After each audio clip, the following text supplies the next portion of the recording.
네, 안녕하세요. 8.15 머니톡 가족 여러분, KB증권의 키맨 민재기 팀장입니다. 자, 오늘은 크리스마스 이브입니다. 네, 세상의 모든 것이 다 용서가 되는 크리스마스인데요. 네, 뭐 한 해 동안 많은 분들이 이제 고생을 하셨는데 이번 크리스마스 연휴 잘 보내시고 또 남은 다음 주 우리가 화수목인가? 네, 3거리일 정도가 남아 있는데 잘 마무리하실 수 있도록 오늘 주간진 시황 함께 하도록 하겠습니다. 크리스마스 이브 날 지금 방송을 가족 여러분들과 함께 하고 있기 때문에 이 크리스마스 분위기를 한번 느끼게 해드리려고 먼저 미리 메리 크리스마스 이미지를 한번 준비를 해봤습니다. 자, 이따가 또 한번 그 부분은 다시 한번 인사를 좀 드리도록 그렇게 할게요. 자, 뭐 최근에 제가 말씀드렸던 부분들에 대한 해외 증시부터 업데이트를 잠깐 한번 해드리면, 네, 금요일 날은 제가 이제 다른 일정이 좀 있어서 우리 이제 8.15 가족분들과 함께 하지 못했는데요. 목요일 날 제가 우리 8.15 가족분들한테 무슨 말씀을 드렸냐면, 미국 증시가 지금 고점에서 음봉을 하나 맞았는데 좀처럼 나오지 않았던 장중에 고점을 찍고 몸통이 길어지는 음봉을 맞았는데 그 음봉을 얼마나 빨리 회복하는지가 시장의 에너지를 확인할 수 있는 중요한 포인트가 될 수 있다라는 그런 말씀을 드린 적이 있습니다. 기억나시죠? 그죠? 네. 자, 그게 무슨 이야기인지 간단하게 제가 복습을 하나 해드리고, 앞으로도 이 부분은 계속 이어질 거니까요. 시장에서는 당분간 있을 거니까 이 패턴이 무슨 이야기인지 제가 간단하게 한번 설명을 드리고 관련된 내용으로 계속 이어가도록 하겠습니다. 자, 한번 보시면 다우가 지금 여기가 200일선이고요. 200일선을 뚫고 이렇게 올라오는 추세적인 상승이 만들어졌습니다. 그죠? 전고점을 돌파해서 막 올라가는 그런 그림이 나왔는데, 잘 가다가 지금 보시면 12월 20일 날 여기 보시면 신고가를 경신한 후에 음봉을 하나 이렇게 만들어냈습니다. 그죠? 자, 그리고 제가 그 다음날 장시작정 방송에서 무슨 말씀을 드렸냐면, 요렇게 음봉이 나오고 난 다음에, 요렇게 음봉이 나오고 난 다음에, 자, 요런 봉이 좋을까요? 요런 봉이 좋을까요? 아니면 이런 봉이 나오면 좋을까요? 우리 가족 여러분들 어떤 게 더 좋을 것 같아요? 1번, 2번, 3번. 봉 중에 어떤 게 더 좋을 것 같아요? 적어도 이때 나왔던 여기가 이제 음봉이니까 여기가 시가고 여기가 종가잖아요. 그죠? 시가부터 종가까지 이렇게 찍어 내리는 힘이 아주 강한 그림이고, 여기가 뭐가 있다? 저항이 아주 센 구간이죠. 그러면 적어도 이 저항을 빨리 회복을 하면 원래 상승 추세가 그대로 유지된다 라고 볼 수가 있을 것 같고, 그렇지 못하고 이 음봉의 캔들 밑에서 그냥 빌빌빌빌 거리고 별로 에너지가 강해 보이지 않는다라면 한 번에 이 상승 추세가 조금 마무리될 가능성이 좀 있지 않나라는 생각을 할 수 있습니다. 또 하나 뭐가 문제였냐면, 제가 이제 피어 앤 그리드 인덱스를 최근에 말씀드렸던 것처럼 워낙 시장이 강해 가지고 지금 미국 시장의 심리가 거의 탐욕 구간, 그리고 극단적인 탐욕 구간으로 지금 진입을 했었잖아요. 이번 주에 그죠? 80까지 이렇게 갔었습니다. 80을 넘어서고 막 이랬죠. 그래서 하필이면 이렇게 많이 올라와 있는 구간에서 만약에 에너지가 빨리 이렇게 2번이나 3번처럼 회복을 하지 못하면 단기간에 조금 날카로운 조정이 나올 가능성도, 왜? 차익 실현이 이제 심리가 자극이 되면서 이렇게 주식을 던져버리면 순식간에 한번 축 밀릴 수 있는 그러한 그림이 될 수 있었죠. 그래서 제가 다음 날에 이 캔들이 얼마나 이 부분을 잘 얼마나 회복하는지가 에너지를 판단하는 수 있는 중요한 시그널이 된다라는 말씀을 드렸었습니다. 그죠? 자, 근데 오른쪽을 한번 보시죠. 오른쪽을 한번 보시면, 음봉이 하나 나왔고요. 적어도 지금 어디까지 회복을 했나요? 절반 이상을 이렇게 회복을 했습니다. 언제요? 수요일 날 저 음봉이 나왔고요. 21일 날 그 음봉의 절반 이상을 회복하는 양봉이 나왔습니다. 나쁘지 않은 그러한 그림이죠. 그래서 적어도 2번과 3번 정도 사이에 양봉이 이렇게 나오면서, 미국 시장은 참 만만치 않구나. 좀처럼 연속된 하락으로 들어가기보다는 그냥 3번 숨고르기 이후에 다시 올라갈 수 있는 그러한 에너지를 확인해주는 그러한 흐름이었다라고 체크를 해보시면 될 것 같아요. 자, 우리나라는 오히려 대주주 양도세 과세가 결정이 난 다음에 오히려 힘을 별로 못 쓰고 있어요. 그죠? 네. 대주주 양도세 과세가 결정이 되고 난 다음에 오히려 시장이 조금 주춤하고 반도체 뭐 일부 섹터 테마만 움직이고 전체 시장은 별로 재미없는 그런 그림인데 미국은 만만치 않은 반발 매수세와 함께 다시 추세가 살아나는 그런 그림이 좀 만들어졌습니다. 그래서 만약에 목요일까지 흐름이 요 그림이었는데 2번까지 그림이었는데 금요일까지 해서 이 음봉을 완벽하게 커버를 해버린다. 음봉이 시가까지 다 이렇게 만회하는 그림이 된다. 그러면 이 추세는 다시 이렇게 올라가는 그러한 그림으로 만들어질 가능성이 높다라는 것을 우리가 봐야 되는데 우리가 지금 한번 그 부분은 주말 사이에 한번 체크를 좀 해야 되지 않을까 싶고요. 자, 그 다음에 이제 이건 다우뿐만 아니라 자, 중요한 우리나라 상관관계가 높은 게 나스닥이잖아요. 나스닥. 자, 나스닥을 한번 보시죠. 자, 이 12월 20일 날 나스닥의 이 음봉의 시가가 얼마냐면요. 14,973포인트입니다. 네, 14,973포인트인데 목요일 날 종가가 14,923. 거의 네, 시가 음봉의 시가 다 회복을 하는 약간 몇십 포인트 모자라게 그죠? 회복을 하는 그러한 강력한 반발의 흐름을 보였다라는 거죠. 네, 나스닥은 상대적으로 더 강한 그러한 그림을 보였고 자, S&P 500 볼까요? 네, S&P 500도 다우와 마찬가지로 절반 이상은 회복하는 그러한 그림. 그래서 미국은 우리나라보다는 역시 확실히 강한 그러한 에너지를 보여주면서 글로벌리 흐름들을 지금 견인을 하고 있다라고 보시면 될 것 같습니다. 자, 그리고 미국에서 가장 중요한 것 중에 하나가 바로 필라델피아 반도체 쪽이죠. 그래서 XOXX ETF를 한번 체크를 해보시죠. 자, 이 그림이 전형적인 어떤 그림이죠, 지금? 네. 다시 한번 그림을 제가 그려드릴게요. 자, 필라델피아 반도체 지수가 지금 어떻게 됐나요? 바로 이런 그림이 만들어졌어요. 네. 자, 음봉으로 이렇게 수요일 날 음봉이 만들어졌는데, 목요일 날 어떻게 됐죠? 이렇게 돼버렸잖아요. 그죠? 네. 다시 한번 볼까요? 차트 들어가서. 이렇게 됐죠, 지금. 네. 음봉의 시가를 돌파해서 양봉으로 이렇게 올라서는 그러한 그림이 나타났다라는 거죠. 자, 이렇게 됐었고요. 그 다음에 이런 봉이 만들어졌네요. 이게 뭐다?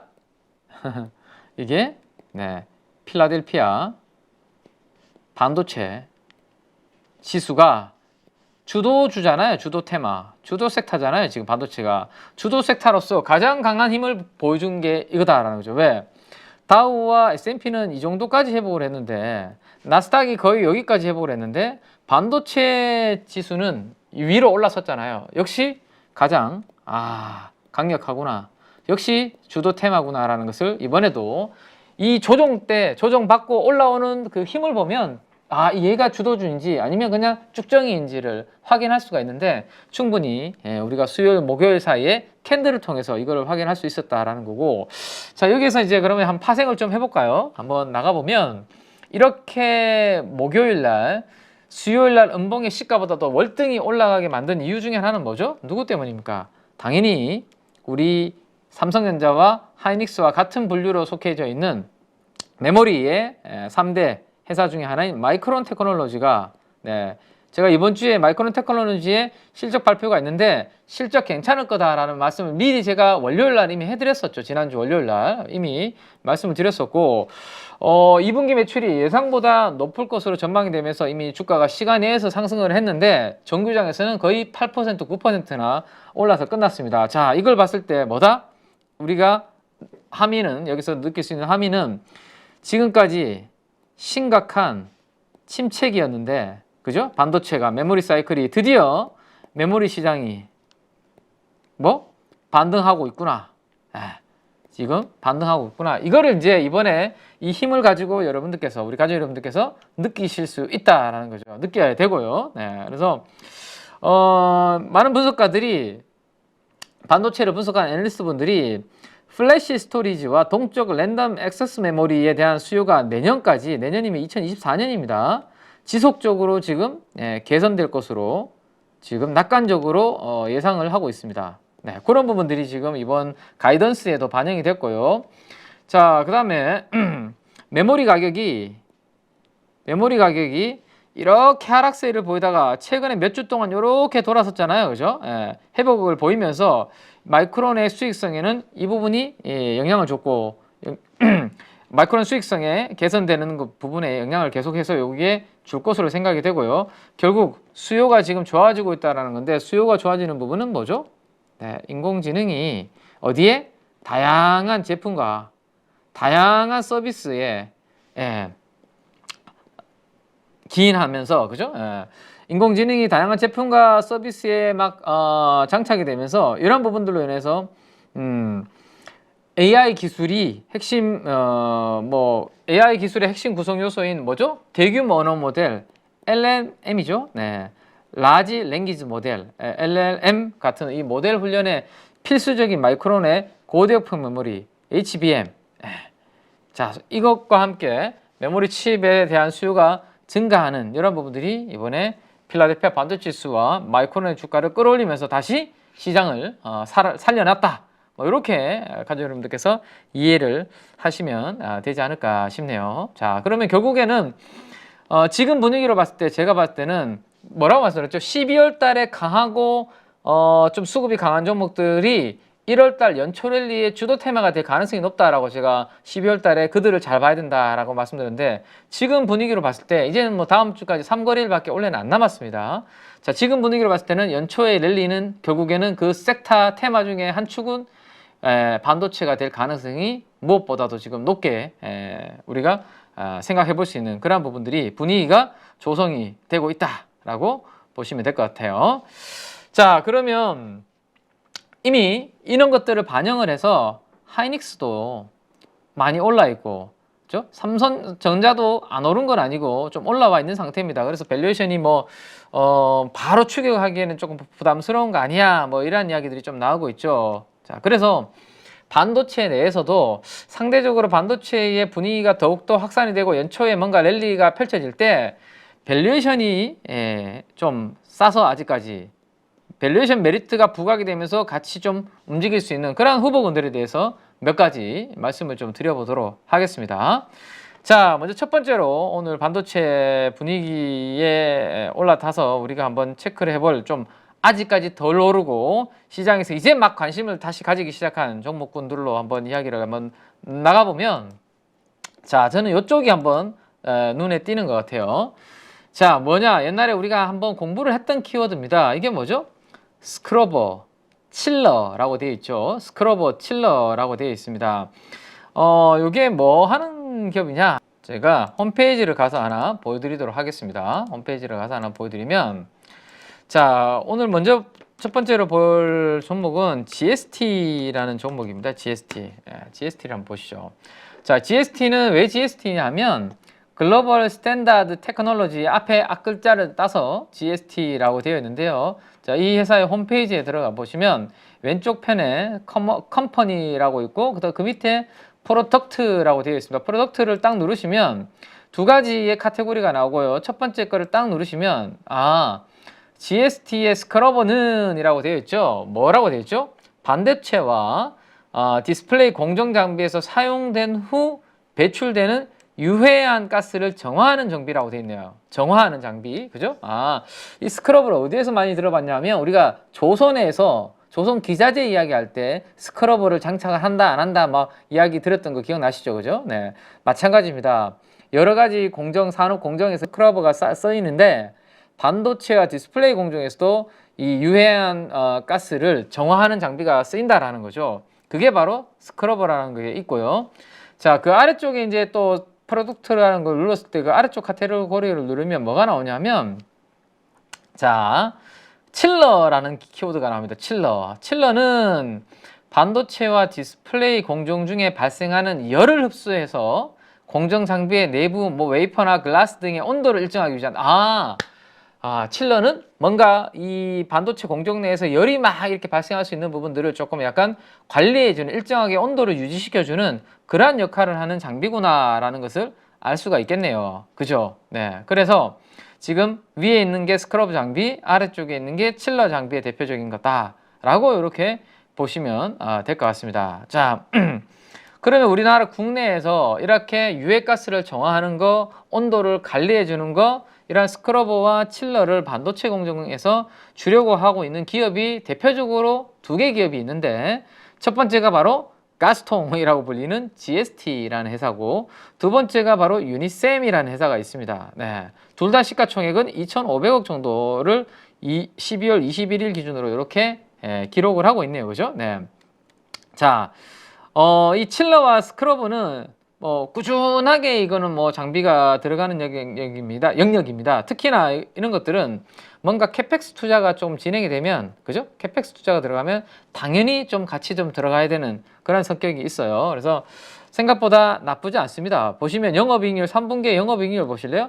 다른 반도체 장비주들이 다 조금 슬로우하고 반도체 소재주들도 3분기, 4분기 실적의 모멘텀이 좀 부진한데, 오히려 이 스크러브와 칠러 같은 경우는 매출액과 영업이익률이 역성장을 하는 와중에서도 영업이익률이 2자리 이상으로 꽤 견조한 수익성을 이렇게 유지를 하고 있네요. 근데 내년도에 다시 이제 1분기, 2분기를 지나서 하반기에 야, 감산 이제 원복시키고 다시 캐펙스 투자 사이클을 만지작 거린다는 이야기가 나오면, 그죠? 다시 반도체 장비주들 수주가 좀 나오면서 이게 역성장이 아니라 YOY 대비해서 성장이 나오기 시작하면 훨씬 더 영업이익률이 높게 나올 수 있는 그러한 부분들도 있지 않을까라는 거 생각하시고, 그 다음 또 하나는 GST는 자, 지금 고객사를 다변화하는 그런 부분에 조금 시장에서는 관심을 많이 가지고 보고 있는 기업이다라고 보셔야 돼요. 자, 주로 GST가 하고 있는 쪽은 중하권 기업들입니다. 자, 지금 중국의 반도체 기업들이 어떻죠?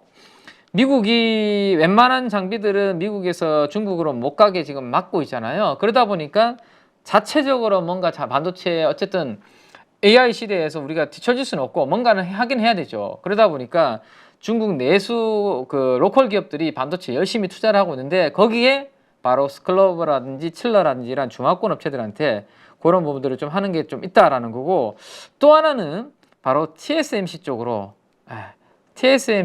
지금 퀄을 좀 받고 있는 내용이 있다라는 겁니다. 만약에 이 퀄이 끝나고 TSMC 쪽으로 고객사가 다변화되는 게 열려버린다. 그러면 이 밸류에이션이 좀 확장이 될 수 있는, 그죠? 밸류에이션 프리미엄을 줄 수 있는 리레이팅이라는 표현을 많이 하죠.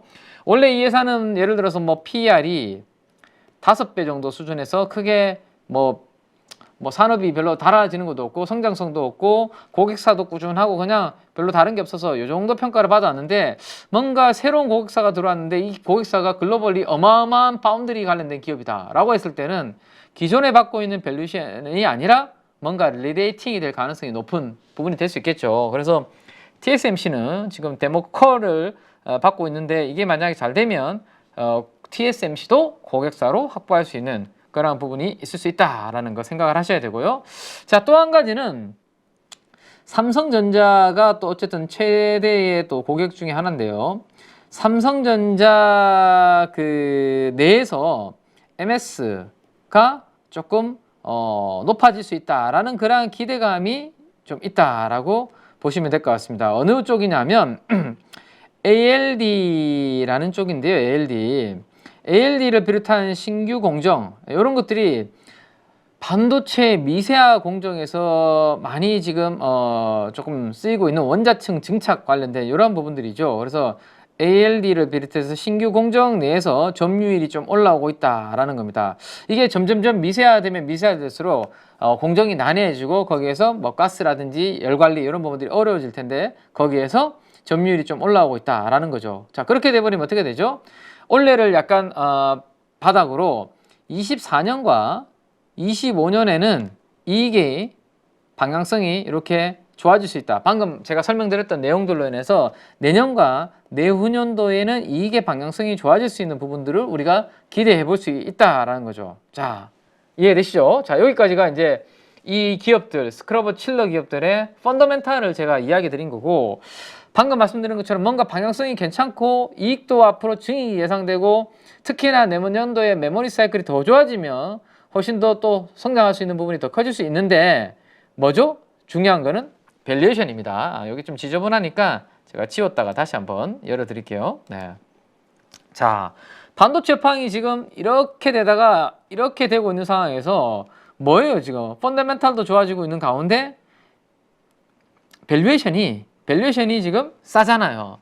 자, 일단 GST 먼저 한번 보시죠. GST PER, 포워드 기준으로 지금으로부터 1년 뒤에 벌어들일 이익 기준으로 PER이 6배밖에 안 하네요.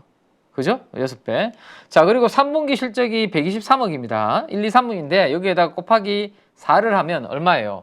대략적으로 뭐 400억대에서 500억 정도 나오잖아요. 그죠? 근데 시가총액이 2,500억이니까 연환산으로 하면 3분기 이 영업이익 곱하기 4를 해서 연환산을 하면 PER이 5배밖에 안 되네요. 그래서 대략적으로 PER이 5배와 6배밖에 안 한다라는 것은 여기에서 뭐 크게 잃을 만한 것은 없구나 라는 것을 생각을 해볼 수 있다라는 겁니다. 그래서 만약에 연초에 막 반도체가 달리는데 이미 좀 많이 올랐던 종목들에 대해서 밸류에이션에 대한 부담을 가진다라면 오히려 이런 기업들을 바라보게 되면 이익의 방향성도 좋고 한데 밸류에이션 매력도 높다라는 것을 시장에서 판단을 하게 되면 주가가 거기에 반응을 해서 좀 키 맞추기를 빨리 올라올 수 있는 그런 부분이 될 수 있다라는 겁니다. 자, 그래서 제가 파악한 2024년도에 영업이익은 450억 정도로 파악이 되고요.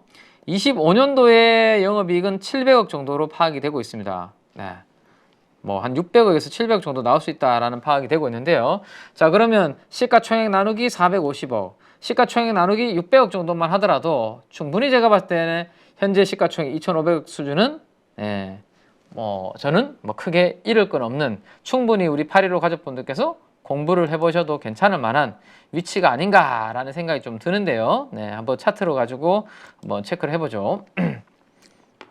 자, GST. 네. 자, 이 종목은 GST의 일봉 차트인데요. 네. GST의 일봉 차트인데, 자, 이번 주에 방금 말씀드렸던 그런 부분들이 여의도에서 부각이 되면서 어떻게 됐을까요? 기관 투자가들이 관심이 들어왔겠지. 네, 한번 보시죠. 자, 그러면 이 그림은 뭐죠? GST의 7월달 이후에 투자자별 매매 동향을 우리가 볼 수 있는 화면이다라고 보시면 됩니다. 자, 한번 보시죠. 일단은 눈에 띄는 것은 연기금과 투신의 수급이 꽤 눈에 띄네요. 그죠? 연기금이 올 하반기 7월달부터 11월달까지는 별로 액션이 없었습니다. 그죠? 아무 움직임이 없다가 지금 보시면 최근 들어서 연기금이 이렇게 빨간색이 올라오고 있는 그런 그림 보이시죠?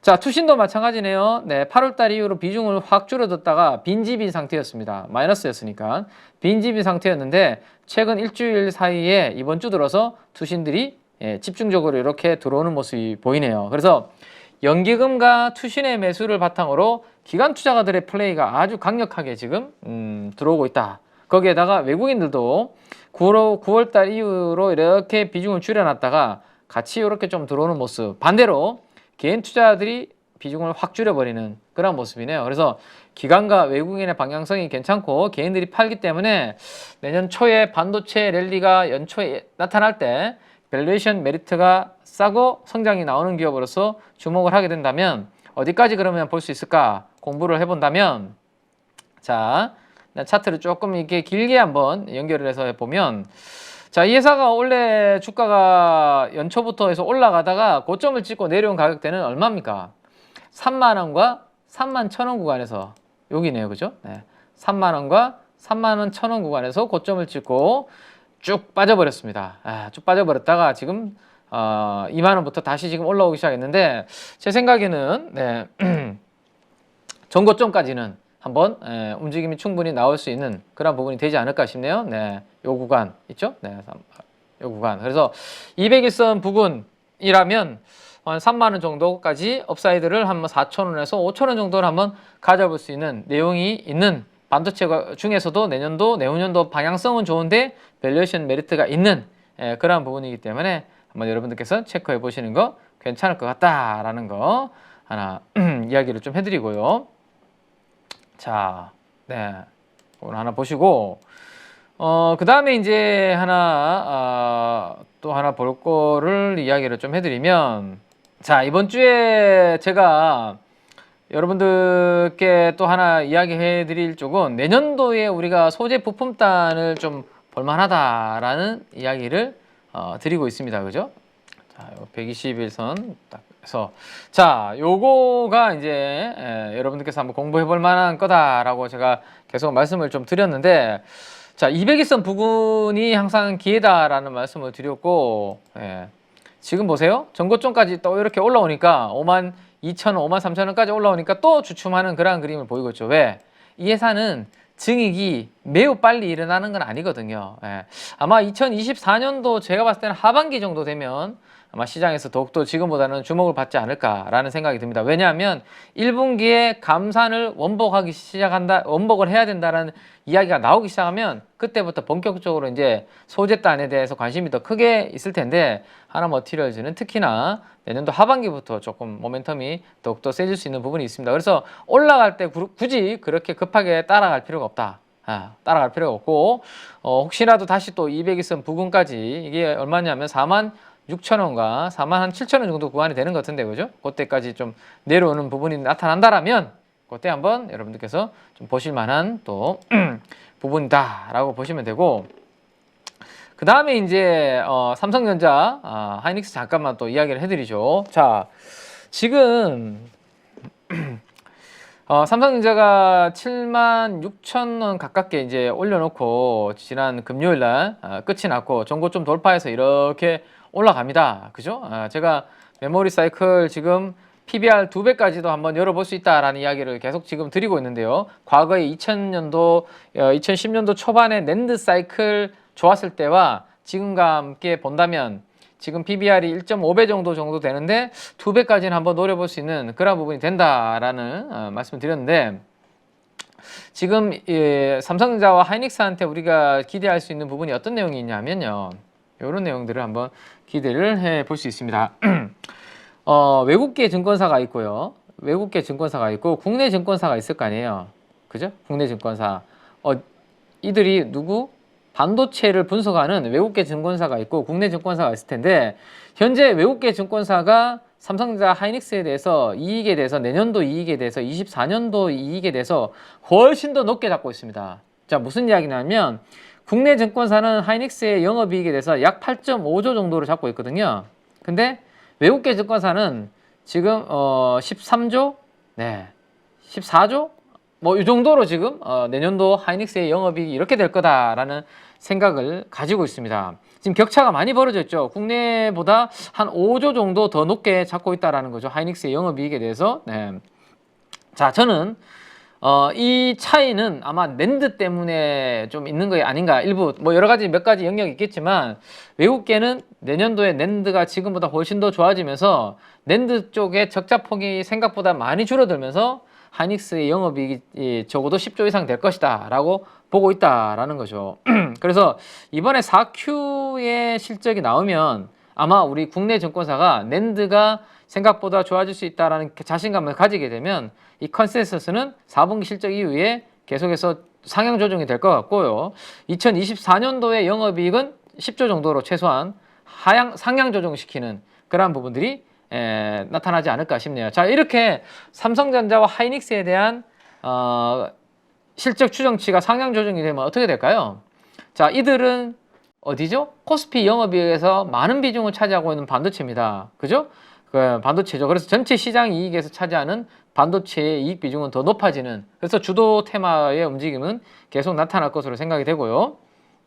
그 다음 또 하나, 자, 소부장 이야기를 잠깐 해드리면, 소부장. 자, 소부장 업체들도 실적은 제가 봤을 때 4Q, 23년 4Q가 뭐? 바닥입니다. 네. 자, 올해까지 가동률 하락, 감산 뭐 등등으로 올해 4분기까지는 실적이 그렇게 좋을 건 없을 것 같아요. 근데 올해 4분기, 2023년 4분기를 바닥으로 내년도 1Q 24부터는 계단식으로 이렇게 되는 그런 그림이 될 가능성이 소부장도 있다 라고 보시면 될 것 같아요. 그래서 원래는 실적이 좀 부진해서 소부장들이 조금 모멘텀으로 조금 아쉬웠던 부분이라면, 24년에는 실적이 이렇게 계단식으로 컨센서스가 상향 조정이 되면서 실적이 턴하는 삼성전자 하이닉스가 원래 걸어온 길을 소부장도 내년도에 이런 그림들을 보일 것이고 조금 전에 말씀드렸던 마이크론이 그러한 가능성을 먼저 보여주고 있다라고 그렇게 이해를 하시면 될 것 같습니다. 자, 아시겠죠? 자, 그 다음에 이제 제가 요거는 조금 아쉬웠던 내용인데요. 사실 지난 금요일 날 제가 개인적인 이제 일 때문에 장시작전 방송을 웬만하면 제가 빠지지 않는데 금요일 날 뭐 양해를 구하고 이번 금요일 날은 제가 빠졌었는데요. 그때 제가 만약에 장시작전 방송을 했다라면 이거에 대해서 상당히 제가 좀 뭐라 그래야 되나? 강하게 좀 말씀을 좀 드렸을 것으로 생각이 되는데 무슨 거냐면 가온칩스 이야기인데요. 가온칩스 이게 공시가 나왔는데 목요일 날 그래서 그 공시가 상당히 의미 있는 거라서 제가 금요일 날 요 이야기를 아마 방송을 했었으면 드렸을 텐데 그게 좀 아쉬웠는데요. 어쨌든 지나간 거지만 그래도 이게 얼마나 의미 있는 건지는 알고는 좀 계셔야 될 것 같습니다. 자, 가온칩스가 지금 보시면 공시를 보시면 12월 21일 날 목요일 날 그죠? 지금 주문형 반도체 ASIC 설계 개발 뭐 이렇게 해서 245억짜리 뭐 수주가 나왔다. 단일 판매 공급 계약 체결이 나왔다. 뭐 이런 내용들이 있습니다. 그죠? 그리고 4시 36분에도 또 보면 뭐 그런 내용들이 또 연결해서 또 있는 것도 있고요. 그죠? 그래서 그러면 ASIC이 뭐냐? 지금 ASIC이라고 하잖아요. ASIC. ASIC. 아이고. ASIC.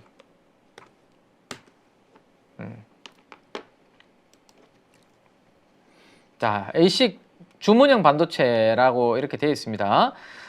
Application Specific Integrated Circuit 뭐 이렇게 해서 이게 특정 분야의 특정 응용 분야나 기기의 특수한 기능 하나하나에 맞춰서 만들어진 집적 회로로서 내가 좀 누군가 특정 제품을 위해서 사용되는 제품으로 주문을 하면 거기에 맞춰서 특정 주문에 맞춰서 생산해주는 제품이다라고 그렇게 보시면 될 것 같아요.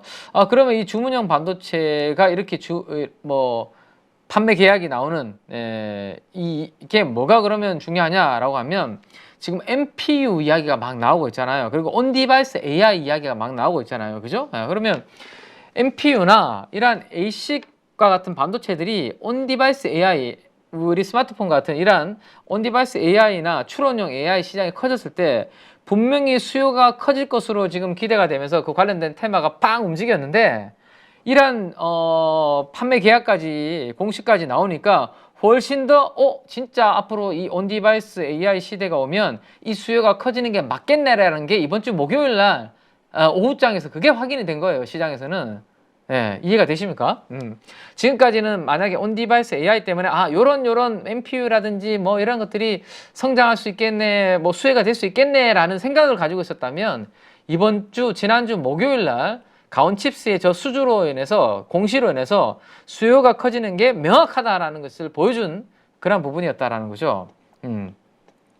이미 이런 부분으로 인해서 기대감으로 먼저 올랐던 주식이 누구였죠? 제가 계속 말씀을 드렸던 종목 중에 하나가 리노공업이 앞으로 여기에서 엄청나게 수혜를 볼 수 있는 후보군이라고 말씀드렸고 요 200일선에서 요 양봉 나올 때부터 제가 말씀을 드렸던 거 아닙니까? 그죠? 그래서 리노공업이 이러한 부분들을 확인을 해 줬는데 수주 계약 공시를 통해서 지금 리노공업이 이어서 또다시 확인시켜 주는 기업 중에 하나가 바로 가온칩스였고 상당히 의미 있는 이번에 이 공시였다라고 볼 수 있을 것 같아요. 그래서 목요일 날 장중에 그래서 8% 종가로 끝났고 지난 금요일에는 장중에 거의 상한가까지 올라갔다가 그죠? 윗꼬리가 이렇게 달리는 그런 모습이 만들어졌다라고 보시면 됩니다.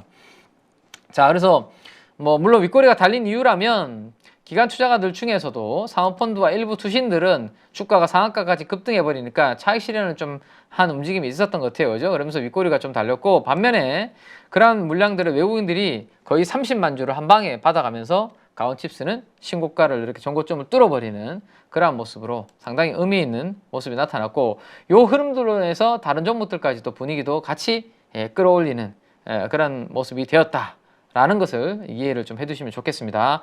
자, 그래서 반도체도 소테마 쪽에서 약간 제가 조금 우리가 힘을 줘서 봐야 되는 종목과 아니면 단순 테마로서 아직 봐야 되는 그쪽을 분리를 좀 해드린다면, 자, CXL 있잖아요. CXL. CXL도 참 테마로서 많이 엮이는 하는데, 요거는 아직까지 제가 기간이 좀 걸릴 수 있는 부분이다라고 말씀드렸습니다. 그래서 아직까지는 테마적인 성격이 이쪽은 좀 더 강하다고 봐야 될 것 같아요. 그래서 테마적인 성격이 강하다는 이야기는 뭐죠? 숫자라든지 가온칩스처럼 뭔가 수주, 뭐 공시 이런 것들이 나오기에는 아직 시간이 좀 걸린다라는 이야기죠. 그렇다면 당분간 숫자가 없다라면 센티로 인해서 변동성이 어떻게 된다? 요 테마는 상당히 클 수 있다. 그죠? CXL은 오를 때는 팍 올랐다가 뭔가 센티가 약간만 안 좋아지면 팍 떨어지는 변동성이 매우 큰 그런 흐름이 될 수 있다라는 것을 아셔야 된다라는 거고요. 네. 대신에 MPU, 그 다음에 ASIC, ASIC 요런 쪽은 이번에도 보셨던 것처럼 뭔가 숫자가 나올 수 있는 근거라든지 실체가 있는 요거는 진짜 제대로 된 뭔가 파동이 사이클이 나올 수 있는 거네 라는 생각을 시장에서는 점점점 저는 하게 되지 않을까. 그래서 이번 금요일날 지난번에 우리가 공부했던 것 중에 뭐가 많이 올랐던 거죠? 이번에 여기 보시면, 자, 지난번에 제가 이쪽 다 공부 우리 같이 했었잖아요. 네, 디자인 하우스까지 같이 움직인 겁니다. 가온칩스가 속해져 있는, 네, 보시면 여기가 한번 보시죠. 제가 목소리에 너무 또 힘을 줘서 또 이야기를 했는 것 같은데요. 자, 보시죠. 자, 온디바이스 AI, 그 다음에 MPU, 그 다음에 ARM 관련된 카테고리로 제가 이렇게 해놓은 건데, 자, IP 관련된 기업들은 여기 있고, 이 중에서도 오픈 엣지 테크놀로지의 기관과 외국인 수급이 매우 강한 흐름이 나타나고 있습니다. 그래서 칩셋 미디어가 올라오고 난 다음에 제가 뭐라고 말씀드렸죠? 저거 조정의 파동이 너무 짧게 반등을 주고 있다. 옆으로 조금 더 길면 좋을 텐데 라는 말씀드렸는데, 아직까지 이렇게 약간의 기관 조정의 흐름을 보여주고 있고요. 그 찰나에 오픈 엣지 테크놀로지가 지금 기관과 외국인들의 쌍끌이 매수가 조금 들어오고 있는 그런 환경이고, 그 밑에 쪽이 뭐죠? 드디어 디자인하우스, 지난번에 우리 공부했죠? 네, AD 테크놀로지 삼성 쪽으로 요거 하고 있는 것도 이야기를 해드렸고, 네, 여기가 그래서 가온칩스의 상한가의 움직임, 그 ASIC 반도체 이슈와 함께 같이 지난 금요일날 가장 강하게 움직였던 테마가 바로 이쪽이었다라고 보시면 될 것 같습니다. 자, DSP, 네, AD 테크. 네. 자, AD 테크도 이렇게 전고 좀 돌파하다가 윗꼬리를 좀 달아버려가지고 단기적으로 이제 추격하기는 좀 부담스러운데, 어쨌든 이들 테마는 누가? 금요일날 외국인들이 일단 좀 매집을 했네요. 그죠? 그래서 만약에 보유하신 분들이라면 어떤 트레이딩 관점으로 보셔야 되냐면, 지금 신규보다는 가지고 계신 분들 입장에서는 금요일날 대량 거래와 함께 윗꼬리가 지금 좀 많이 달렸어요. 그죠? 그러면 윗꼬리가 달렸던 대량 거래 양봉의 시가를 요거는 좀 이탈하지 않아야 됩니다. 다음 주 3거래일이 남았는데, 다음 주 3거래일 동안 만약에 저 양봉의 시가를 AD 테크놀로지도 그렇고 가온칩스도 그렇고 여기를 이탈하지 않으면, 네, 요거는 51,300원이 되네요. 네, 이탈하지 않으면 연초에 연초 랠리가 1월 효과 뭐 움직임이 나타날 때, 반도체가 그 중에 또 주도 테마가 됐을 때 이들도 같은 움직임이 한번 나타날 수 있다. 대신에 이 양봉의 시가를 만약에 깨고 내려간다 그러면 에너지가 조금 무너지는 흐름이기 때문에 그때는 한번 좀 챙기는 전략도 한번 염두를 좀 해두실 필요가 있겠다라는 것까지 말씀을 좀 드리도록 그렇게 하겠습니다. 아시겠죠? 자, 그렇게 정리를 좀 해드리고요. 자, 그 다음에 이제 어떤 거를 좀 하나 이야기 해드릴까 하면, 지금 시간이 이제 좀 많이 돼서 요거 하나까지 정리를 좀 해드릴까요? 네, 요거 한번 개별 종목 이야기를 하나 좀 해드릴게요. 자, 펩트론인데요. 펩트론. 네, 펩트론 한번 보시면, 자, 연초 대비해서 상승폭이 워낙 컸었죠. 펩트론도. 근데 이제 양도세 기준이 완화가 되면서 양도세 기준 완화됐으니까 요거 만약에 좀 팔아야 되는 분들이 안 팔 수 있는 그런 부분들이 좀 생겼습니다. 그죠? 예. 자, 비만 당뇨 치료제를 가지고 있는 글로벌 제약사의 초청으로 1월 달에 어디에 간다? JP 모건. 예. JP모건 헬스케어 포럼에 참가하게 되면서 야 이거 기술 이전 가능성 나오는 거 아니야? 라는 시장의 기대감이 커지면서 목요일 날 움직임이 좀 강하게 나왔던 부분들이 있습니다. 그죠? 그래서 헬스케어 포럼이 언제부터 일어나냐면 1월 8일부터 JP모건 헬스케어 포럼이 시작이 된다라고 보시면 될 것 같아요. 그래서 1월 초에 이쪽들이 움직임이 좀 나타날 수 있을지 그런 부분들을 한번 전체적으로 좀 점검을 해볼 부분이 될 수 있다라는 것을 체크를 좀 해두실 필요가 있겠습니다. 아시겠죠? 자, 그 다음에 이제 마지막으로 하나만 더 말씀을 드리고 마무리를 하겠습니다.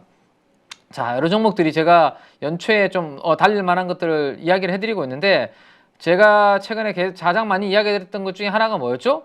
바로 아이센스였습니다. 그죠? 네, 바이오 쪽을 분명히 봐야 되는데 숫자가 없는 바이오가 싫다면 혈당 측정기를 하는 아이센스를 보자라는 말씀드렸고 금요일 날 뭐 10% 정도까지 이렇게 올랐다가 여전히 강한 양봉을 유지하고 있는데요. 자, 조금 아직 움직임이 크지 않은 종목 중에서 거래량이 안 터진 종목 중에서 볼만한 게 제가 봤을 때는 AJ 네트워크스인 것 같아요. 네, AJ 네트워크스.